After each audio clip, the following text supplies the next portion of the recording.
जानते हैं देश दुनिया की सिलेक्टेड और काम की 25 बड़ी खबरों को, लेकिन उससे पहले अगर आपने अभी तक इस चैनल को सब्सक्राइब नहीं किया तो सब्सक्राइब कर लें और वीडियो को लाइक करना बिल्कुल न भूलें।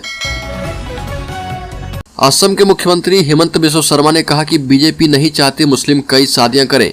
यह भी कहा कि हम बच्चे 25 पैदा करने को तैयार, लेकिन खर्चा कौन उठाएगा।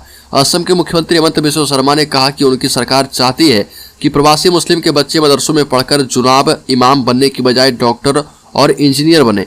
अगर असमिया हिंदू परिवारों के डॉक्टर हैं तो मुस्लिम परिवारों के डॉक्टर भी होने चाहिए। कई विधायक ऐसी सलाह नहीं देते क्योंकि उन्हें पोमुआ मुसलमानों के वोट चाहिए। शर्मा मोरी गांव में एक जनसभा को संबोधित कर रहे थे। हेमंत बिस्वा शर्मा ने कहा कि हमारा नियत साफ है, हम हिंदू और मुसलमानों दोनों को डॉक्टर ही बनाना चाहते हैं। एमसीडी के नतीजे आने के बाद कांग्रेस के 2 पार्षद आप में हुए शामिल। कांग्रेस के पास अब सिर्फ 7 पार्षद बचे हैं। दिल्ली नगर निगम चुनाव के नतीजे आने के तीसरे दिन ही कांग्रेस को बड़ा झटका लगा। पार्टी के 2 पार्षद आम आदमी पार्टी में शामिल हो गए। दिल्ली के बिरजपुरी वार्ड से कांग्रेस पार्षद नाजिया खातून और मुस्तफाबाद वार्ड से पार्षद सबीला बेगम के अलावा दिल्ली कांग्रेस के उपाध्यक्ष अली मेहदी भी आप में शामिल हुए। ओम बिरला ने उनके खिलाफ लिखने वाले सांसदों को किया आगाह, कहा कि स्पीकर के खिलाफ ट्विटर पर नहीं लिखें। लोकसभा अध्यक्ष ओम बिरला ने सांसदों को ट्विटर पर उनके खिलाफ लिखने को लेकर आगाह किया। ओम बिरला ने संसद में प्रश्नकाल के दौरान कहा कि कुछ सदस्य कभी कभी ट्विटर पर लिखते हैं कि स्पीकर सदस्यों को बोलने का अवसर नहीं देते। कृपया ध्यान रखें कि सदस्य ट्विटर पर स्पीकर के बारे में इस तरह से ना लिखें। मुख्यमंत्री योगी आदित्यनाथ की बड़ी चेतावनी, कहा बेटियों को छेड़ने वाले दूसरे चौराहे पर जाते ही मार दिए जाएंगे। उत्तर प्रदेश के मुख्यमंत्री योगी आदित्यनाथ ने कानपुर में करोड़ रुपए की योजनाओं का शिलान्यास किया। सीएम ने कहा कि अब कोई भी समाज विरोधी तत्व अपराध करने की हिम्मत नहीं करेगा। अगर बेटियों के साथ छेड़छाड़ की गई तो अगले चौराहे पर जाते ही पुलिस मार देगी। समान नागरिक संहिता का बिल राज्यसभा में पेश कर दिया गया है। समान नागरिक संहिता बिल राज्यसभा में पेश किया गया। बीजेपी सांसद किरोड़ी लाल मीणा ने जब यह बिल पेश किया तो विपक्ष ने हंगामा शुरू कर दिया। इस पर केंद्रीय मंत्री पीयूष गोयल ने पूछा कि इसे पेश क्यों नहीं किया जा सकता है।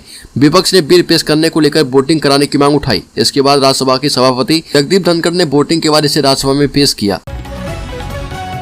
न्यूक्लियर प्लांट के लिए सिक्योरिटी सिस्टम बनाएगा भारत। राज्यसभा में केंद्रीय मंत्री ने कहा कि साइबर अटैक से बचने के लिए निगरानी की जाएगी।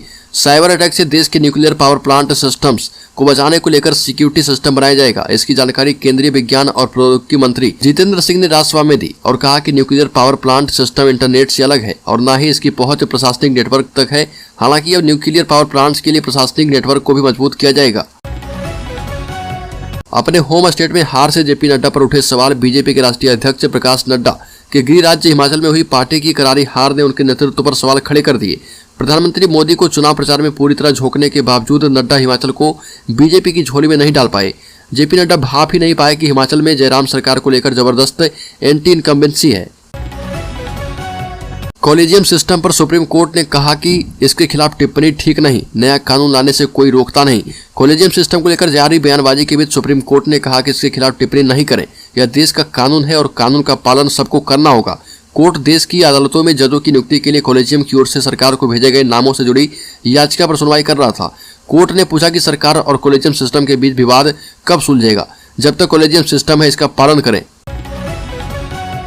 तमिलनाडु से चोरी हुई भगवान कृष्ण की मूर्ति अमेरिका के एक संग्रहालय में मिली।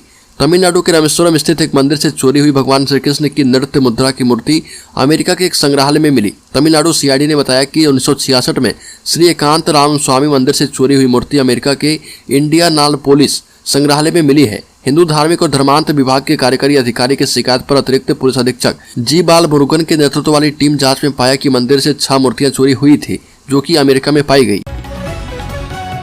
गुजरात चुनाव में असदुद्दीन ओवैसी की पार्टी एआईएमआईएम की हार पर ओवैसी ने बयान दिया और कहा कि हार पर हमारे हौसले पस्त नहीं हुए। असदुद्दीन ओवैसी ने कहा कि गुजरात में हम पहली बार विधानसभा चुनाव में लड़े। हमने 13 सीटों पर अपने उम्मीदवार चुनावी मैदान में उतारे थे।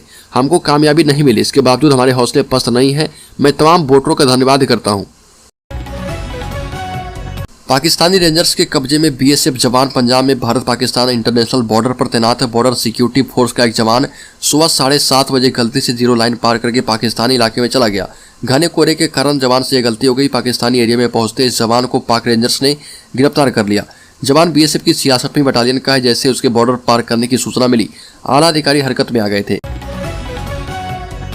देश की अर्थव्यवस्था को झुलसा सकती है बढ़ती गर्मी। विश्व बैंक की रिपोर्ट में भविष्यवाणी की गई कि भारत उन पहले देशों में से एक होगा जिसमें भारी गर्मी और हीट वेव का बुरा प्रभाव पड़ेगा। विश्व बैंक ने दावा किया कि हीट वेव का प्रभाव इतना पड़ेगा कि यहाँ के लोगों की जीवित रहने की सीमा भी टूट जाएगी।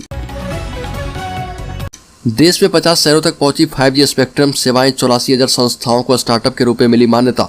सरकार ने बताया कि दूरसंचार सेवा प्रदाताओं ने 1 अक्टूबर 2022 से देश में 5G सेवाएं उपलब्ध करानी शुरू कर दी है और पिछले महीने तक 50 शहरों में 5G सेवाएं शुरू हो गई है। लोकसभा में प्रोफेसर सौगात राय के एक प्रश्न के लिखित उत्तर में दूरसंचार मंत्री अश्विनी वैष्णव ने ये बातें कही। रेल मंत्री अश्विनी वैष्णव ने कहा कि रेलवे के निजीकरण का कोई प्रस्ताव सरकार के पास नहीं है। लोकसभा में एक प्रश्न के लिखित उत्तर में वैष्णव ने कहा कि सरकारी एवं निजी सहभागिता के माध्यम से नियमित रेलगाड़ी सेवाओं के परिचालन का कोई प्रस्ताव विचाराधीन नहीं है। रेल मंत्री ने इस सवाल को भी खारिज कर दिया कि देश में रेल कर्मचारियों की संख्या संविदा कर्मियों में ज्यादा बढ़ चुकी है।